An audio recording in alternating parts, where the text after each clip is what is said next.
எதிர்க்கட்சி தலைவர் நீங்க டெல்லி வந்த பயணத்தை வந்து விமர்சித்திருந்தார். வெள்ளக்கொடி காட்டப்படுறாங்க சொன்னாரு. என்கிட்ட வெள்ளக்கொடி இல்ல, அவர்கிட்ட இருக்கிற மாதிரி காவி கூட என்கிட்ட இல்ல.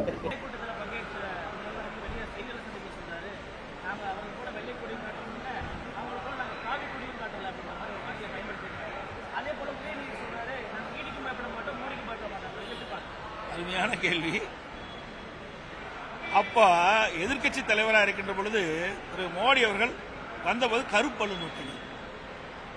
திரு ஸ்டாலின் அவர்கள் முதலமைச்சர் இருந்த பொழுது அவர் தமிழகத்துக்கு வருகின்ற போது வெள்ளைக்குடை பிடித்தவர் தான் இந்த முதலமைச்சர் ஸ்டாலின் அவர்கள். ஏன் கடந்த 3 ஆண்டு காலமாக பிரதமர் மந்தியை முழுமையாக சந்தித்து தமிழ்நாட்டில் கோரிக்கை வைக்கல?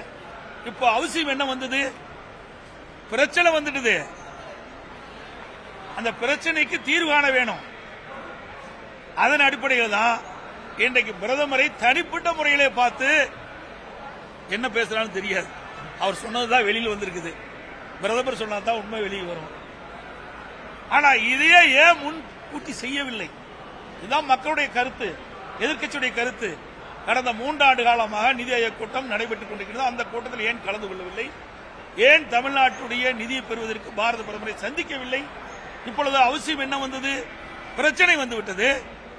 அந்த பிரச்சனையை சரி செய்ய வேணும். அதற்காக பாரத பிரதமரை சந்தித்திருக்கின்றார். செய்திகளை உடனுக்குடன் தெரிந்து கொள்ள உடனே சப்ஸ்கிரைப் பண்ணுங்க.